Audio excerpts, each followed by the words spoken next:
Hi, I'm Tim Leahy, and today we're going to talk about HIV transmission and pathogenesis. So when we talk about sex and the other things that transmit HIV, there's a hierarchy from high to low transmission. At the top of the hierarchy is sharing needles. If an injection drug user pulls a needle out of their arm that has blood in it, that includes HIV, and then an HIV negative drug user puts it right into their arm, it's incredibly likely to transmit, probably 1 in 100, if not more likely. Anal sex is more likely to transmit than vaginal sex, and in either case, the receptive partner is at greater risk than the insertive partner. Oral sex absolutely transmits, but it's much less likely than the other two to transmit. And then, the major things that influence the likelihood of transmission here are how much virus is in the source patient's blood. Are there mucosal lesions like sexually transmitted diseases that might, sort of impair the barrier to transmission? Is the recipient genetically resistant or not to infection? And then is that virus a little more likely to transmit? It's important not to forget these other modes of transmission, though, that still around the world there are thousands and thousands of children who get HIV from their mothers, either during birth or breastfeeding, because the mothers aren't able to get protective treatment. And then, more rarely, there are other exposures, either transfusions in countries where the blood is not screened adequately, or healthcare exposures, say a surgeon doing a procedure on an HIV-positive patient in whom there's a mishap. If you focus just on sex and you're educating patients about the likelihood of transmission, the number to remember is 1 to 900, meaning that if you sort of know that couples do a variety of things in the bedroom, and different couples do different things, and you don't really know exactly, in what time was transmission that, occurred, but you just have the couples record what they did over the course of a year or two, and then look to see, what the risk of transmission was according to how many times they did what, it boils down to about 1 in 900. But, I think it's impossible really to sort of pinpoint when a patient comes to you and says, doc, I did this last night with this person at this, in this way. I think it's really hard to know exactly how likely it is. You might be able to say that was not going to transmit, but exactly how at risk they were and what does that number mean? I don't know. I think there's a lot of uncertainty there, and I think that just emphasizes the fact that condoms are good. So what if protection was not used, or if it failed? What happens when HIV transmits? Well, here is a histogram of, or a histology of a rhesus macaque vaginal epithelial layer, in green, and then the nuclei are in blue, and you can see these little orange dots. This is HIV that was added to the vaginal lumen, and it's now just sort of diffusing passively into all layers of the epithelium. If you wait a little bit and stain differently, these bluish cells are those same epithelial cell nuclei. But now brown immune cells, or more specifically CD4 positive T cells, are stained here. And you can see these little specks, these black specks of virus, are starting to cluster around these immune cells. What happens is that the virus gets into these immune cells, their preferential targets, and then they replicate in those cells, and they make more of themselves. And so you're partly seeing virus going to the cells, and partly seeing virus come out. And what happens is that you sort of get this exponential expansion of HIV where the first target cell then transmits to more target cells, which then transmit to more target cells, and you're getting increases in the number of cells and the number of viruses in the body. What happens? Well, massive loss of those CD4 positive T cells. On the bottom left, you can see this is in the Peyer's patch in the gut where a lot of CD4 T cells reside. And these brown staining cells after infection on the right are nearly completely lost. In fact, you get about 60 to 90% of those cells are lost within 2 weeks. And it's not just any old CD4 positive T cells, it's actually the ones you need the most. It's activated cells that are ready to fight infection. It's memory cells that remember what you've been exposed to and know how to fight it. And it's actually sort of, ironically, the HIV-specific cells. The ones that go to fight HIV are the ones that are clipped off and killed earlier.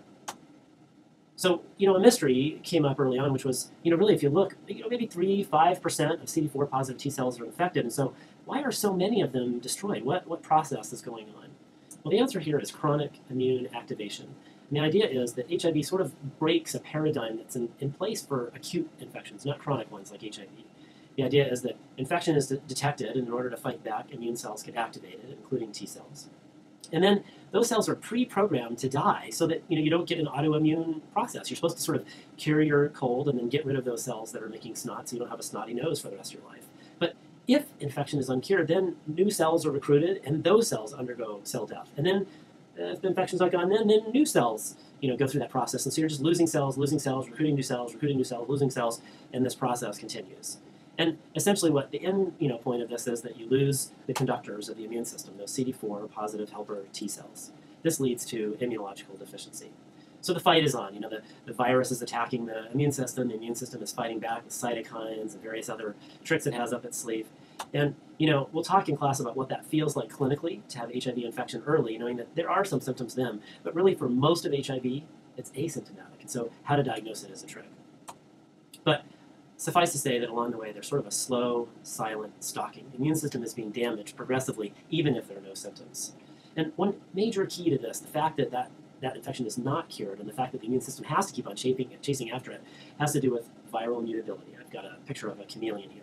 So it turns out that the math will tell you how invidious this process is. So the virus is about 10,000 base pairs, and its viral replication machinery makes a mistake about 1 in every 100,000 base pairs. And so that means that about 1 in every 10 viruses is newly mutated. Well, so it turns out that the virus is incredibly good at replicating, and so there are 10 billion new viruses a day in somebody who's not treated. And you can do the math. That means that there are about 1 billion new viruses every day in the body of somebody who's not being treated. That means it's an incredible ability to evade some sort of selection pressure, whether it's the immune system or a drug or whatever.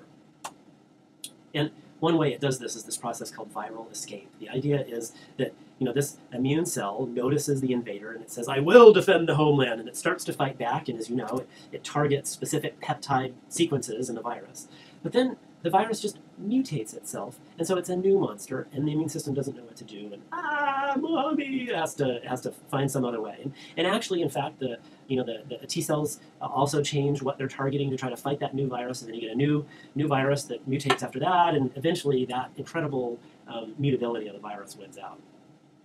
Thus, the chronic immune activation that lasts for years and essentially leads to AIDS.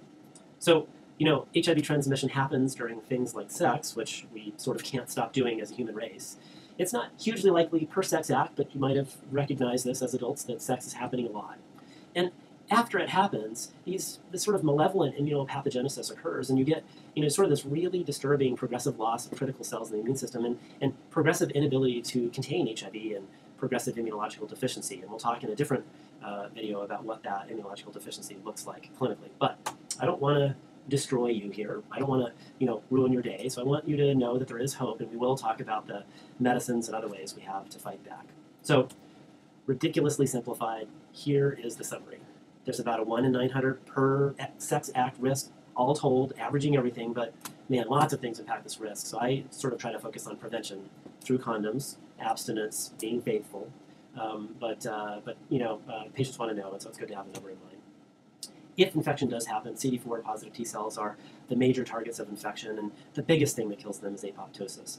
Viral mutability and viral escape are big pieces of pathogenesis, and the end result is immunological deficiency, but there is hope. I'll see you next time.